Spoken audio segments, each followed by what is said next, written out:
नमस्कार, आप देख रहे हैं विंध्य फर्स्ट। मैं हूं आपके साथ स्वर्णिमा, मेरे साथ हैं मेरे साथी रवि। आज के इस कार्यक्रम मीडिया स्कैन में आप सबका बेहद स्वागत है। सबसे पहले आप सभी को दशहरा की हार्दिक शुभकामनाएं। हमारे यहाँ दशहरे का रीवा क्षेत्र में दशहरे में गद्दी पूजन किया जाता है, लेकिन इस बार मुहूर्त का कुछ ऐसा हेर फेर था जिस वजह से एक दिन पहले ही गद्दी पूजन करना पड़ा। आपको बता दें कि 350 सालों से गद्दी पूजन की पुरानी परंपरा है राजघराने में, और आज चल समारोह भी निकलेगा और दशहरे के एक दिन पहले ही सोमवार को किला परिसर में गद्दी पूजन किया जाता है। लेकिन इस बार जैसा कि मैंने बताया, मुहूर्त का हेरफेर उसकी वजह से ऐसा हो रहा है। साथ ही में एनसीसी ग्राउंड में रावण वध का कार्यक्रम भी हर साल की तरह ही इस साल भी होगा। तो रुक करते हैं हम हमारी खबरों की तरफ। सबसे पहले शुरुआत करते हैं हम विंध्य की खबरों से।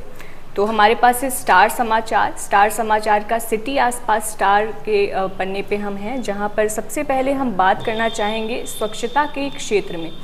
जिस तरह से हम देख रहे हैं कि ज़ोरों शोरों से स्वच्छता की बात हर जगह फैली हुई है। सरकार ने बहुत ज़्यादा पैसा भी इस क्षेत्र में लगाया है, लेकिन अगर हम देखें स्थिति ज़मीनी स्तर पर गांव को देखें तो अभी भी बदहाली नज़र आती है। ऐसा ही एक मामला है जहां पर ग्राम पंचायत बसौड़ में जो स्वच्छता परिसर में एक वॉशरूम बनवाया गया था, लेकिन उसकी पुताई कर दी गई। ना ही उसके अंदर सीट की किसी भी तरह का इंतज़ाम किया गया है, ना ही पानी का इंतज़ाम किया गया है। हालांकि राशि ले ली गई है इसके नाम पर। तो सचिव और जो सचिव है उसके बारे में आ रहा है कि इसका हर जहाँ भी ये सचिव रहा है उसके ऊपर भ्रष्टाचार के आरोप लगते रहे हैं। बिल्कुल स्वर्णिमा, इसमें हम देखते हैं कि अभी 2 अक्टूबर गया है। 2 अक्टूबर के दिन सभी नेता अधिकारी जो हैं वो एक फॉर्मेलिटी के लिए, फ़ोटो खिंचवाने के लिए स्वच्छता अभियान में शामिल होते हैं, लेकिन जो असलियत है वो बाद में समझ में आती है कि आखिर उसको लिए कितने गंभीर है ये।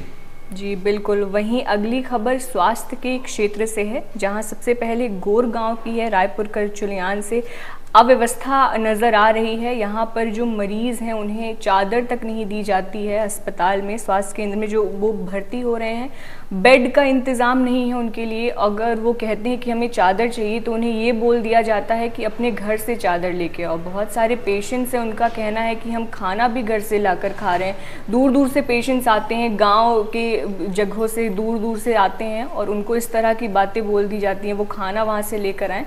तो ये अव्यवस्था बड़ी ही एक तरह से चिंताजनक स्थिति है। स्वर्णिमा, आपने विंध्य क्षेत्र में स्वास्थ्य की जो स्थिति है उस पर रिपोर्ट भी की थी। बिल्कुल। और इस रिपोर्ट में भी सामने आया था कि अस्पतालों में जो है कहीं डॉक्टर्स नहीं 5-5 साल से, और उसके बाद कहीं दवाइयाँ जो हैं उनको जो है ORS घोल दिया जा रहा है दवाइयों के नाम पर। वो रिपोर्ट स्वर्णिमा ने ही की थी, आप ज़रूर जाकर देखिए उसको, और आपको वो रिपोर्ट कैसी लगी हमें कमेंट करके जरूर बताइए। और इस तरह के बाकी भी जो मुद्दे हैं आपके, उसको भी हम बताइए कमेंट बॉक्स में, आप उसको हमें शेयर कर सकते हैं। जी, स्वास्थ्य के क्षेत्र से ही एक खबर और है, जहां बताया जा रहा है कि अवैध क्लिनिक संचालित हैं। गांव के इलाकों में ऐसा देखा जाता है। ये गढ़ का मामला है, जहां पर ग्रामीण क्षेत्रों में स्वास्थ्य व्यवस्था की बदहाली को उजागर किया गया है। यहाँ डॉक्टर्स नहीं है, जिस वजह से जो पेशेंट हैं उनको बहुत ज़्यादा परेशानी का सामना करना पड़ता है। 2-3 डॉक्टरों को छोड़कर किसी के भी पास दवा करने की डिग्री, यानी कि जो MBBS की डिग्री है, वो उन लोगों के पास नहीं है। अगर मस्तिष्क ज्वर, हार्ट, लकवा, किडनी बवासीर जैसे जो गंभीर बीमारियां हैं, उनकी दवा कर हज़ारों रुपए मरीजों से वसूल लिए जाते हैं और फिर उसके बाद उन्हें रेफर कर दिया जाता है। इस तरह के फर्जी डॉक्टर इसीलिए पनप रहे हैं ग्रामीण क्षेत्रों में, जहाँ पे लोग कम पढ़े लिखे हैं, क्योंकि वहाँ तक सरकारी स्वास्थ्य सेवाएँ नहीं पहुँच पा रही हैं। और ये बहुत ही गंभीर मामला है कि आप जिस सरकार पर भरोसा करते हैं, जिस प्रशासन पर भरोसा करते हैं कि आपके लिए सुविधा देगी, आपसे टैक्स लेती है, वही आपके लिए सुविधा नहीं दे रही है। इस बारे में जरूर सोचिए और अपना हक मांगिए। बिल्कुल। हम बात कर लेते हैं अगली खबर की। तो बिजली के क्षेत्र से खबर है। हम आए दिन इसको कवर करते रहते हैं कि किस तरह से बहुत सारे इलाके हैं जहां पर बिजली के तार झूल रहे हैं, उनको टाइट नहीं करवाया जाता है और इससे कोई भी दुर्घटना होने की आशंका बनी रहती है। तो एक खबर है यहाँ नई गढ़ी क्षेत्र से, खर्रा विद्युत उपकेंद्र में कई गाँव ऐसे हैं जहाँ 11,000 मेन लाइन के तार बहुत नीचे आ जाते हैं। यहाँ तक कि ये बताया जा रहा है कि घरों की छत पर तार आ जाते हैं, जिस वजह से दुर्घटना की संभावना बनी रहती है। लोगों ने इसको लेकर प्रशासनिक कार्यवाही की भी मांग करी, लेकिन कोई भी इस पर जवाबी कार्यवाही नहीं हो रही है। इसी तरह का एक मामला चाक घाट से है, जहाँ 11,000 विद्युत लाइन से बड़ी दुर्घटना हो सकती है। लगभग 2 दर्जन से अधिक लोगों ने ज्ञापन दिया था कनिष्ठ मंत्री विद्युत वितरण केंद्र चाक घाट को 7 जनवरी को, लेकिन बताया जा रहा है कि कोई भी सुनवाई नहीं की गई है इस पर। इस तरह की घटनाएं जो हैं वो इसकी वजह है रखरखाव की कमी जो है। बिल्कुल। और हम देखते हैं कि ये एक नई तरह का मामला आया है, प्लस साथ में इसके अलावा ट्रांसफार्मर जो जल जाते हैं उनको बदला नहीं जाता है और रखरखाव भी नहीं होता है उनका। तो इस तरह से जो ग्रामीण क्षेत्र है वहाँ विद्युत आपूर्ति वो ठीक से हो नहीं पाती है। इससे किसानों को अपने फसल की सिंचाई से लेकर के तमाम तरह की दिक्कतों का सामना करना पड़ता है। और बात ये होती है, दावे ये होते हैं कि हम 24 घंटे बिजली दे रहे हैं, तो उस पर भी आपको सोचना चाहिए। और उसके हिसाब से चूँकि अब चुनाव का वक्त है तो ये सही समय है कि आप अपने जो नेता हैं वहाँ स्थानीय नेता हैं उनसे आप सवाल पूछिए और अपने हक के लिए आवाज़ उठाइए।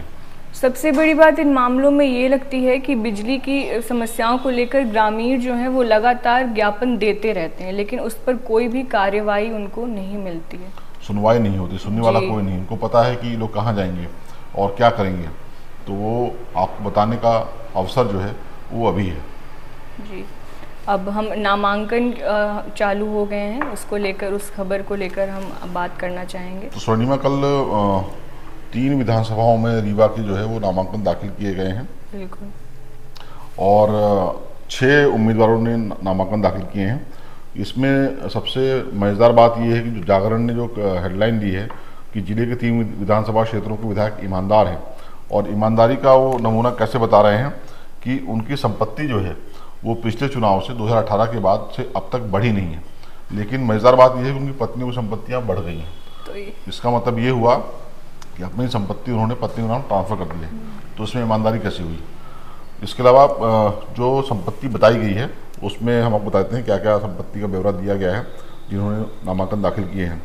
रीवा विधायक राजेंद्र शुक्ल की 2018 के बाद उस समय 32 करोड़ 60 लाख 5,022 रुपये संपत्ति थी, जो 5 साल में 30 करोड़ 88 लाख 60 हज़ार हो गई है। तो इनकी संपत्ति में 1.81 करोड़ की कमी आई है। दूसरी तरफ केपी त्रिपाठी जो सिमरिया विधायक हैं, इनकी संपत्ति 2018 में 9 करोड़ 53 लाख थी, जो 2023 में बढ़कर 10 करोड़ 85 लाख हो गई है। और 2023 के नामांकन में इनकी संपत्ति 4 करोड़ के आसपास जो है घट गई है, और इनकी पत्नी की संपत्ति बढ़ गई है, ये बताया गया है इसमें। सिरमौर विधायक व रीवा राजघराने के वारिस दिव्यराज सिंह की संपत्ति 62 करोड़ 28 लाख थी 2018 में, जो 2023 में बढ़कर 74 करोड़ हो गई है, यानी 12 करोड़ का इजाफा हुआ है इसमें पीली कोठी के पास जो उनका मॉल बन रहा है वो भी शामिल है, प्लस जो कर्जे हैं वो भी शामिल हैं इसमें। पूर्व विधायक जो अब सिमरिया से कांग्रेस के प्रत्याशी हैं अभय मिश्रा, इनके 2008 के चुनाव में जब इन्होंने अपना घोषित किया था, जो लास्ट चुनाव था इनका, तो 29 करोड़ 39 लाख की संपत्ति थी, ये अब बढ़कर 34 करोड़ हो गई है। तो लगभग 2018 के चुनाव में, तो अब ये 5 साल में लगभग 5 करोड़ के आसपास बढ़ी है। इस तरह से मऊगंज से सुखेंद्र सिंह बना जो पूर्व विधायक हैं, उन्होंने अपनी संपत्ति का ब्यौरा दिया है। 2018 में उनकी संपत्ति 2 करोड़ 65 लाख थी, जो अब 3 करोड़ 60 लाख हो गई है।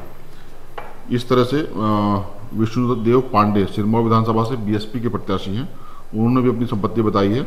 इनकी संपत्ति कुल संपत्ति 5 करोड़ 59 लाख रुपए हो गई है, और उनकी पत्नी की संपत्ति जो है 4 करोड़ 39 लाख है। इस तरह से ये इन लोगों ने नामांकन दाखिल किया और इन्होंने संपत्ति का ब्यौरा दिया है।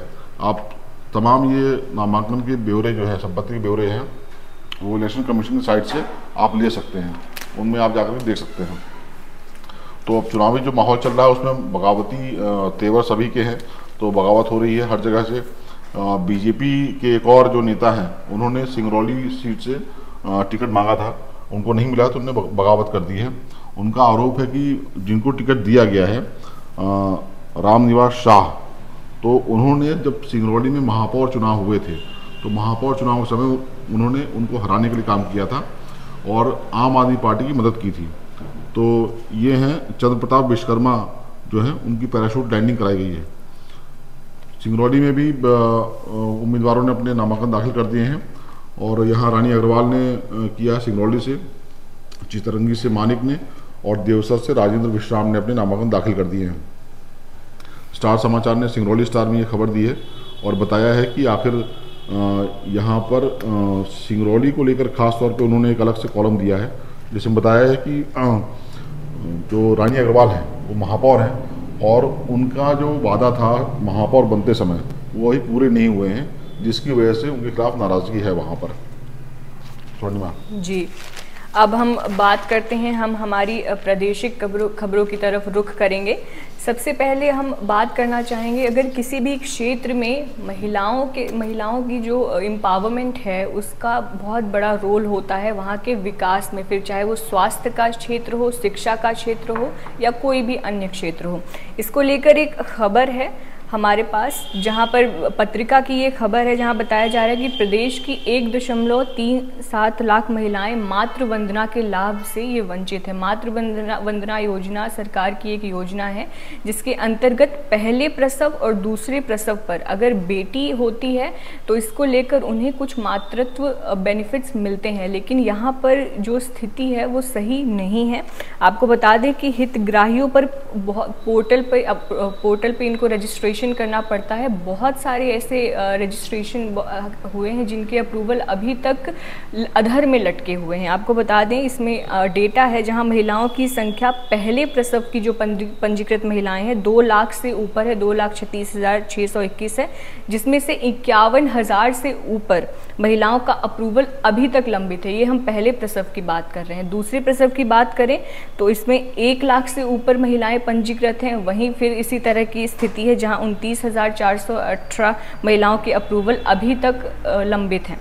संभाग की स्थिति की बात करें, पूरे रीवा संभाग की स्थिति की बात करें हम तो सतना, रीवा, सीधी, सिंगरौली का आंकड़ा हमारे पास मौजूद है, जहां पर सतना में 96,152 लक्ष्य था, उपलब्धि मात्र 7240, 75% की ये उपलब्धि है। रीवा क्षेत्र में 10,229 और उपलब्धि है 70,148, 68% की।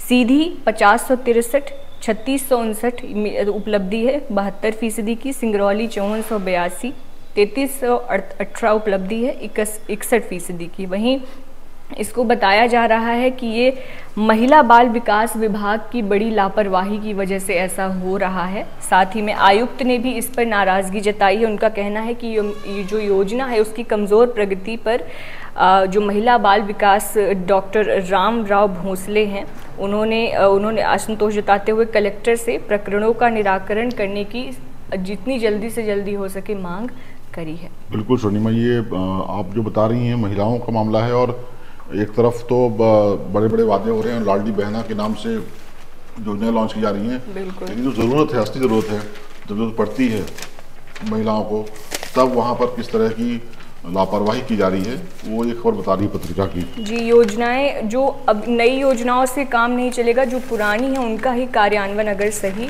नहीं होता है तो। एक खबर स्वर्णिमा चुनाव को लेकर के है कि यहाँ पर अशोकनगर का मामला है। ये यहाँ विधानसभा चुनाव प्रचार के नाम पर नोट बांटने का मामला आया है। उसकी तस्वीर भी सामने आ गई है कि यहाँ पर कार्यालय शुभारंभ के अवसर पर लाडली बहनों के नाम पर महिलाओं को सम्मान किया गया और बीजेपी प्रत्याशी जजपाल सिंह जज्जी ने कतार में बैठी महिलाओं के माथे पर टीका लगाया और साथ में चल रहे नेता ने उनको 500-500 रुपये के नोट बांटे हैं। तो इस तरह की चीज़ें अब आना शुरू हो गई हैं कि कल चूँकि नवमी थी नवरात्र की, तो उसके बहाने जो है ये नोट बांटे गए हैं और प्रचार के दौरान ये नोट बांटे गए हैं। तो इसको लेकर के चुनाव आयोग जो है उसने संज्ञान लिया है और उनको नोटिस भी जारी किया है। और सबसे बड़ी बात इसमें ये है कि जो विधायक ये जज्जी हैं जयपाल सिंह जज्जी, उनके फेसबुक आईडी पर ये वीडियो अपलोड भी कर दिया गया, लाइव दिखाया गया है। जी, लाइव दिखाया गया। तो इसका असर भी जो है वो दूसरी जगहों पर भी होगा जाहिर तौर पे। जी, अब हम रुख करते हैं हमारी राष्ट्रीय खबरों की ओर। तो जिस तरह का जोशीमठ में मामला आया था सामने, बड़ी आपदा हुई थी, उसी तरह की लाहौल स्पीति में भी चीज़ें देखी जा रही हैं। जियोग्राफिकल लोकेशन इस तरह की है, वहाँ पर पहाड़ी इलाका है, जिस वजह से इस तरह की स्थिति बनी होती है। यहाँ पर इस तरह की हलचल हो रही है जिस वजह से लोग अब सहमे हुए हैं। बहुत सी दीवारों में क्रैक्स आ गए हैं जिस वजह से लोग डर रहे हैं। साथ ही में आजीविका पर लोगों के खतरा मंडरा रहा है। लिडूर गांव चिनाब की सहायक नदी झेलम के किनारे ये बसा हुआ है और नदी से ये गांव 10,800 फीट ऊंचाई पर है। तो आप देख सकते हैं कि जो जियोग्राफिकल लोकेशन है वो कैसी है। इस गांव में 90 परिवार रहते हैं और इनमें से ज़्यादातर जो हैं वो रात भर डर की वजह से वो परेशान रहते हैं कि अगर ऐसी कोई घटना हो गई, जोशीमठ जैसी घटना, तो उन्हें तो पता भी नहीं चलेगा कि कब क्या हो गया। यहाँ पर जो निर्माण कार्य किया जा रहा है और अवैध तरीके से वहाँ पे कब्जे हो रहे हैं और घर बनाए जा रहे हैं, ख़ासतौर पे ऐसी टूरिस्ट प्लेसेस पे होटल्स वगैरह बना दिए जाते हैं जो नियमों को शिथिल करके, उसकी वजह से ये समस्या आ रही है। विकास होना चाहिए, विकास के लिए ये बात नहीं कि विकास नहीं होना चाहिए, लेकिन उसमें ध्यान रखना चाहिए कि ज्योग्राफी कैसी वहाँ की, लोकेशन कैसी वहाँ की, ज़रूरत के हिसाब से आप बाहर के लोगों की ज़रूरत ज़्यादा है वहाँ जाने की, लेकिन जो वहाँ लोग रह रहे हैं उनके बारे में पहले सोचना चाहिए। और साथ ही में वहाँ ऐसा स्थान है वहाँ पर जहाँ आजीविका के लिए भी उन्हें संघर्ष करना पड़ता है, तो ये एक तरह से गरीबी में आटा गीला होने वाली स्थिति पैदा हो जाती है। बात करते हैं हम हमारी अगली खबर की। तो बिशन सिंह बेदी, बिशन सिंह बेदी भारत के बहुत ही नामी गेंदबाज रहे हैं, लेफ्ट आर्म स्पिनर रहे हैं। ये एक बहुत दिग्गज खिलाड़ी रहे अपने ज़माने में। कल उनका निधन हो गया है और ये एक पारी में इन्होंने 14 बार 5 विकेट लिए थे टेस्ट मैचों में, और ये एक तरह से जो सबसे लीडिंग स्पिनर्स रहे हैं भारतीय इतिहास में, उनमें से एक थे बिशन सिंह बेदी। बिशन सिंह बेदी इसलिए भी जाने जाते थे कि वो अपनी बेबाक राय रखते थे जो भी सिलेक्शन प्रोसेस है या खिलाड़ी हैं उनको लेकर के, इसलिए भी ये काफ़ी पसंद किए जाते थे खिलाड़ियों के बीच में और बाकी लोगों के बीच में भी। तो खेल की जब बात हम यहाँ कर रहे हैं तो कल पाकिस्तान और अफगानिस्तान का मैच हुआ वर्ल्ड कप में, और अफगानिस्तान ने बड़ा उलटफेर किया है पाकिस्तान को हराकर 8 विकेट से। सबसे बड़ी बात यह है स्वर्णिमा कि अफगानिस्तान के पास अपने देश में अपना कोई होम ग्राउंड नहीं है, बिल्कुल, उसके बावजूद वो यहाँ तक पहुँचे हैं। और अफगानिस्तान की जो स्थिति है हम देखते हैं तालिबान शासन के बाद से, उसको लेकर भी एक बड़ी उपलब्धि देखी जा सकती है। इंग्लैंड को भी हराया था, इंग्लैंड को भी इन्होंने हराया है, और इनके पास होम ग्राउंड नहीं है। होम आउट अपनी प्रैक्टिस के लिए ये कभी पाकिस्तान में खेलते हैं, कभी यूएई में खेलते हैं, कभी भारत में खेलते हैं। ये तो इस तरह की टीम ने जिसके पास कोई सुविधा नहीं है, संसाधन नहीं है, उसने जो है वर्ल्ड कप में 2 बड़ी टीमों को, टेस्ट प्लेइंग नेशंस को हराया है। ये अपने आप में बड़ी उपलब्धि है। बिल्कुल। तो अब जो लीडर बोर्ड है इसका वर्ल्ड कप का, उसकी बात कर लेते हैं। तो भारत अभी टॉप पे बना हुआ है 5 मैचों में 5 जीत के साथ, 10 अंक हैं इसके, और न्यूजीलैंड जो है दूसरे नंबर पर है, इसके 5 मैचों में 8 अंक हैं। दक्षिण अफ्रीका 4 मैचों में 6 अंक के साथ तीसरे नंबर पर है। ऑस्ट्रेलिया, पाकिस्तान, अफगानिस्तान ने कल इस जीत के बाद जो है लंबी छलांग लगाई है, सबसे आखिरी में था वो, लास्ट पायदान पे उछल करके 6वें पायदान पे आ गया है। पाकिस्तान 5वें पर ही है, बांग्लादेश है इसके बाद 7वें पे, और नीदरलैंड, फिर श्रीलंका और इंग्लैंड अभी इस टेबल में सबसे नीचे लगा हुआ है स्वर्णिमा जी। अब एशियन पैरा और गेम्स भी स्टार्ट हो गए हैं, तो उनको लेकर भी खबर है कि भारत ने गोल्ड मेडल से ही शुरुआत की हुई है। मुझे लगता है 17 मेडल मिले हैं और 6 गोल्ड मेडल्स मिले हुए हैं। ये बहुत ही अच्छी बात है कि पैरा ओलंपिक्स में भारत जो है वो काफ़ी अच्छा कर रहा है। एशियन गेम्स है एक्चुअली ये, इसमें काफ़ी अच्छा कर रहा है, और ये खिलाड़ियों के लिए बहुत इंपॉर्टेंट है कि वो जिस तरह की तैयारी करके जाते हैं और उनको जिस तरह की मदद मिलती है उसके बाद वो इस तरह का परफॉर्मेंस कर पा रहे हैं। इसी के साथ टॉप 3 पे भारत इन गेम्स में आ चुका है। वहीं हम बात कर लें हमारी बिजनेस की, एक खबर है जहां पर बताया जा रहा है जो सब्जियों के दाम अचानक से बढ़ रहे हैं, उसको लेकर बताया गया है कि ऐसा क्यों हो रहा है। दरअसल ये डिमांड और सप्लाई का मामला है।